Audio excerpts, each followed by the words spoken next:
Brought to you by Penguin.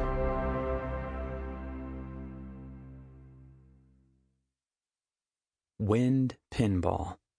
2 novels by Haruki Murakami.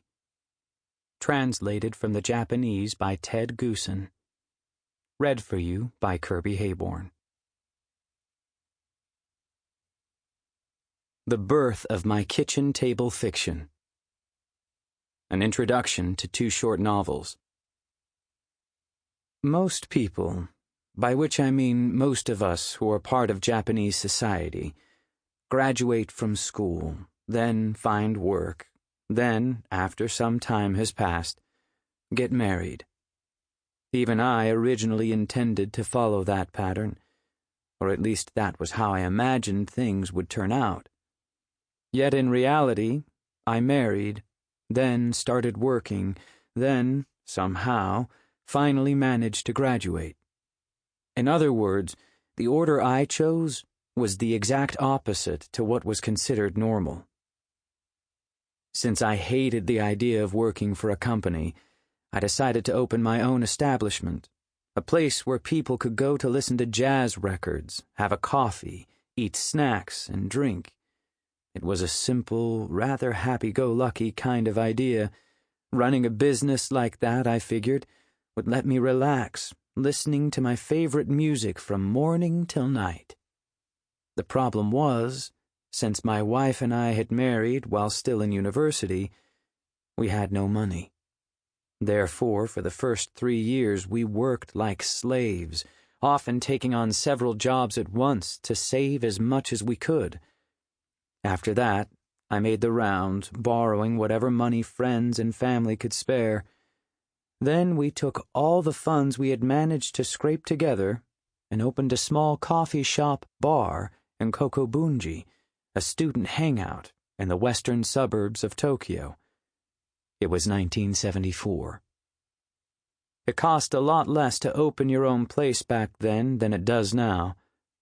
Young people like us, who were determined to avoid company life at all costs, were launching small shops left and right.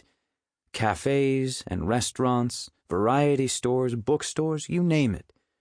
Several places near us were owned and run by people of our generation. Kokubunji retained a strong counterculture vibe, and many of those who hung around the area were dropouts from the shrinking student movement. It was an era when, all over the world, one could still find gaps in the system. I brought my old upright piano from my parents' house and began offering live music on weekends. There were many young jazz musicians living in the Kokobunji area who happily, I think, played for the small amount we could pay them. Many went on to become well-known musicians. Even now, I sometimes run across them in jazz clubs around Tokyo. Although we were doing what we liked, paying back our debts was a constant struggle. We owed the bank, and we owed the people who had supported us. On one occasion, stuck for our monthly payment to the bank, my wife and I were trudging along with our heads down late at night when we stumbled across some money lying in the street. Whether it was synchronicity or some sort of divine intervention, I don't know, but the amount was exactly what we needed. Since the payment was due the next day, it was truly a last-minute reprieve. Strange events like this have happened at various junctures in my life. Most Japanese would have probably done the proper thing and turned the money into the police, but stretched to the limit as we were, we couldn't live by such fine sentiments. Still, it was fun, no question about that. I was young and in my prime, could listen to my favorite music all day long, and was the lord of my own little domain. I didn't have to squeeze onto packed commuter trains or attend mind-numbing meetings or suck up to a boss I disliked. Instead, I had the chance to meet all kinds of interesting people.